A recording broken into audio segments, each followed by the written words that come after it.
Good afternoon and welcome to another video. Today I want to talk about kill switches in cars. So this is effectively a remotely activated kill switch that would stop your car from driving. Now this has been covered on other YouTube channels, but I'm going to add a little bit of the Jeff magic, whatever that is. I'm going to sprinkle it with a little bit of Jeff. Conspiracy theories, I might hear you all say, but no, no, it's not. It no longer is. It's very much real. So these kill switches, they're being discussed under the guise of preventing inebriated drivers from getting behind the wheel. A lot of this dystopian stuff that comes down the track at us, there's always like a good reason to introduce it, isn't there?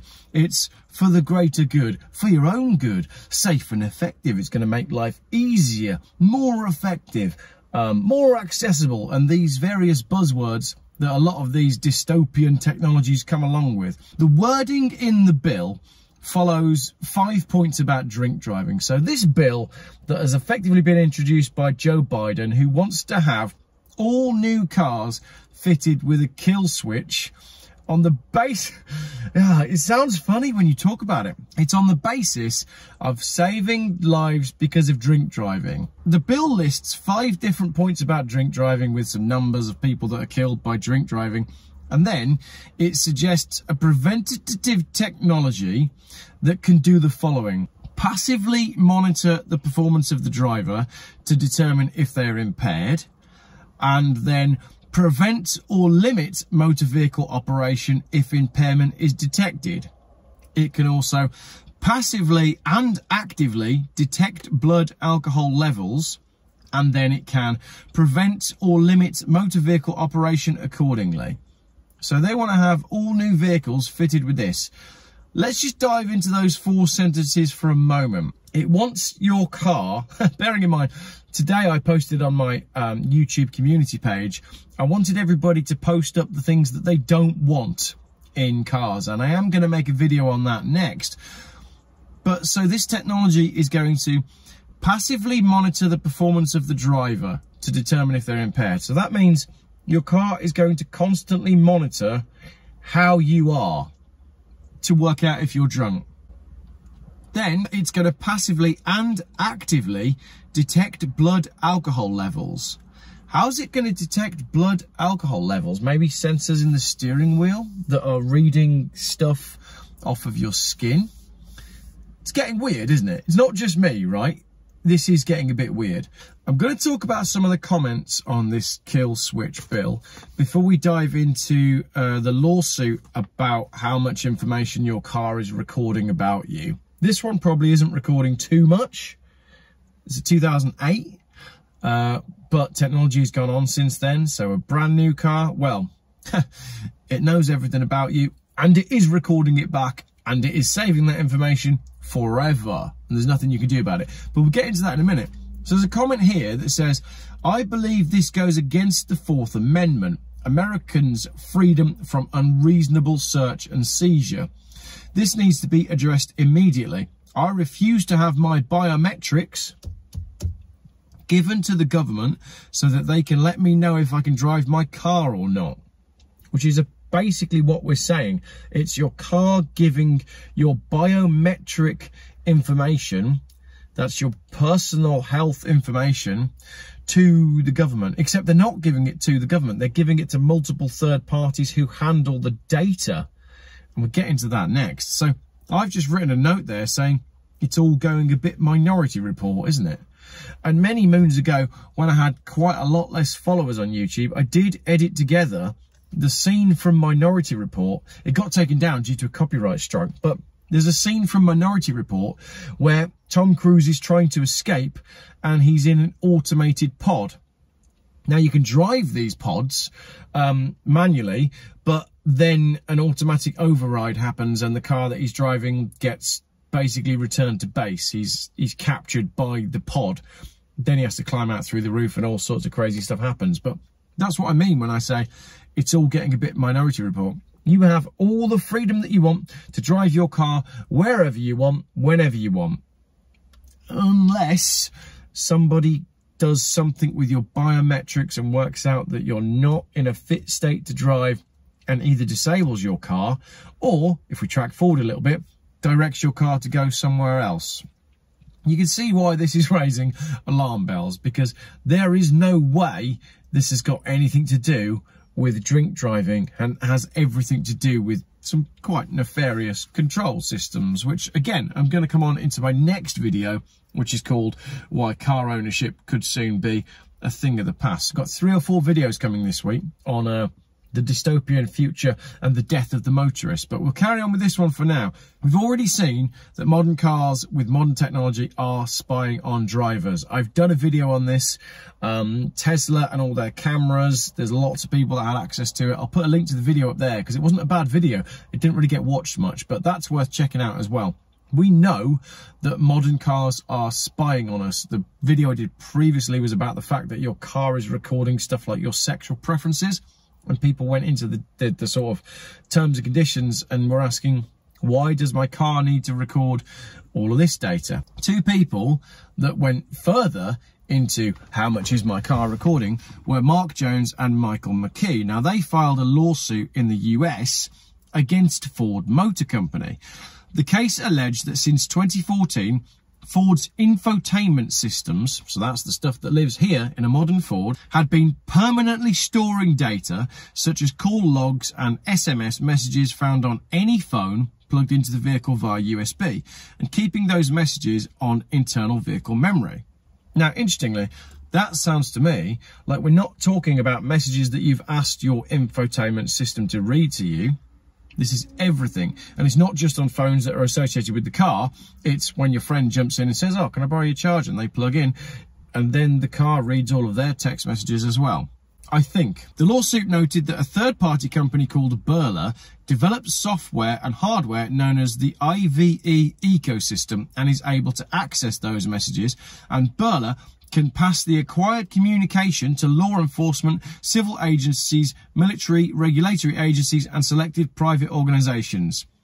The plaintiffs allege that these actions violate the Washington Privacy Act, as the Washington Privacy Act forbids any individual partnership or corporation or association or the state of Washington and its agencies and political subdivisions from capturing or storing private phone communications without consent of everyone involved in those communications. Let me just put that in normal words. There's an act called the Washington Privacy Act, which doesn't allow the recording of phone communications without consent. So herein lies the issue. I never consented for my brand new Ford to record all of my communications and the communications of any of my friends who happen to plug their phone in via the USB port. That's what the case is about. The bit about permanent storage refers to claims by Burla. Automakers provide information on how to delete the information stored in the infotainment systems, so you can delete it off the car. The internet is full of tips on performing factory resets. Yet, Burla said if a driver uses the infotainment interface to delete their device, that device information remains in unallocated space and can be recovered. So, you might think you're doing a factory reset, you might think you're deleting all the information, let's say when you sell the car, but you're not. That information stays within the infotainment system. Besides that, automakers can pull information at any time, so deletion or a reset would offer limited effectiveness at best, and the car would simply vacuum up everything on the phone again after the restart. So it's clear that automakers want the information. Why would automakers want the information? The lights come on and gone off because the guy's just come over to see what I'm doing. Just making a YouTube video in my car with my iPhone, like I've done for 3 years. So the automakers want this info, and there's a Honda instruction manual about the in-car software on the HR-V, and it says in the terms and conditions of the end user agreement, you may opt out within 30 days of your initial use of the software by sending a signed written notice to Honda, and you can opt out, but it's possible that then you won't get your infotainment system. What?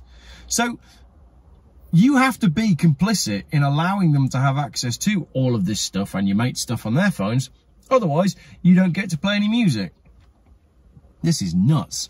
So not long after this was filed, more plaintiffs filed suit against 4 other car makers, so not just Ford, based on the same stuff, and that was Honda, General Motors, Toyota and Volkswagen. However, in May of 2022, the US District Court dismissed the Ford case and all the other cases shortly after. So effectively, they threw out the case. You have to allow your car to record you, to store the information indefinitely, and to pass that information to whoever may or may not have access to the infotainment system. You can't delete your data ever, as is now approved by the US District Court.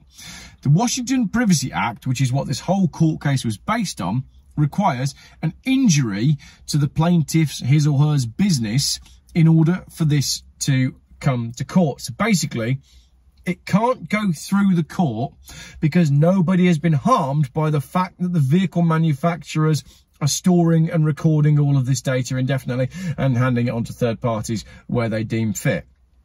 You can't stop them from doing it because, according to the US District Court, there's no injury that has taken place as a result of the manufacturers recording all this information. Sorry if this is a bit complex, because it is a little bit convoluted. The appeals to court decision noted that downloading and storing messages without consent could be considered a bare violation of the Washington Privacy Act. However, none of the plaintiffs could demonstrate injury resulting from the stored data, and they couldn't also demonstrate that their messages or call logs had been sent to another party that could or would do damage to them. Then Ford and the others hadn't violated the Privacy Act. Basically, what they're saying is nothing bad has happened yet, so we're going to let it continue. Despite the fact that to any normal person, or to someone with a sort of conspiracy mind, or anyone who just doesn't trust big corporations and government, despite how obvious it is to us that this could be used against you in any manner of ways, it hasn't happened yet, so it's okay for it to carry on. What this means, and you'll notice that I haven't even mentioned autopilot, is that we're heading for a future where all new cars will be constantly connected, constantly monitored, constantly monitoring and reporting your driving activity, your text messages and your conversations, and not just yours, anybody who has plugged their phone into the USB of your car, and they'll be reporting that information back to, well, who knows? And then add to the fact that cars are going to incorporate passive driver monitoring, remember the DNA, and kill switches, and the passive driver monitoring and the kill switches will be controlled by, again, we're not sure. So cars will be constantly tracked, constantly recorded, and able to shut off and shut down at any given moment. Notwithstanding the fact that if it's an electric car, you're not going to be allowed to charge it on a dumb charger. Electric cars are only going to be available to be charged on smart chargers. By that I mean a charger that logs and records pretty much everything about the transaction.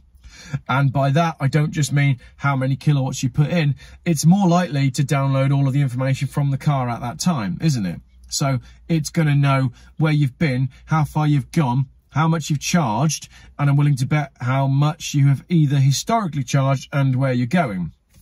Sounds a lot like the sort of thing that the conspiracy theorists have been trying to warn us about.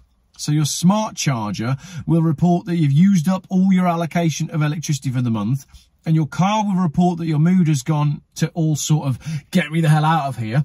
And the maps will then report that you're miles and miles from your usual home charger, and that you might possibly be trying to escape the rampant onslaught of dystopia.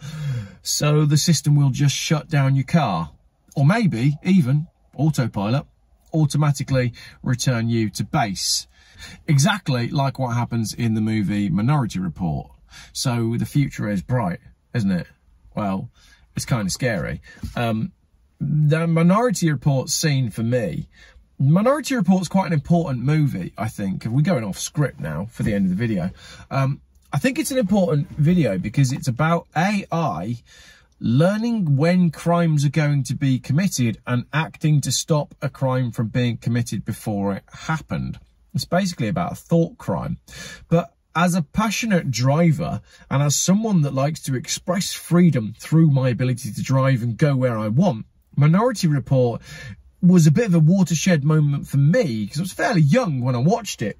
And I thought, hang on a minute, here's cars that you can I guess you could own them, but they look expensive, so they're probably financed, so you probably didn't own it. You'll own nothing and be happy. But here's a car that you can jump in and drive where you want, but that has an override switch that can return you to wherever someone wants you to be at any given moment. So the car is never fully manual because it has this override mode. And now we're starting to see through legislation this being passed through onto new cars. Now, many of us saw this creep coming, the creep towards dystopia. We've seen it coming in the technology that cars have over the last decade or so. And for some people, what was a watershed moment was speed limiters. And it's such a simple thing. You know, the German manufacturer is saying we're going to limit the speed of our cars to 155. You could say that's very sensible, but you could also say, well, it's getting a little bit nanny state, and that is the start of a creep towards this sort of stuff. Volvo recently then limited their cars to, I think, 111, and it's getting worse and worse and worse. And talk of speed limiters always gets a little bit scary. And for me, the kill switch stuff is it's just obvious. It's just do you notice I haven't mentioned drink driving throughout all of this? Do you know why that is? Because it's nothing to do with drink driving and everything to do with control. Bit of a long video because there's some quite complex stuff with the court case and things to get into that. So my apologies for rambling on a little bit, but what do you think? Do you think a kill switch attached to a government mainframe system to stop you drink driving is a good idea?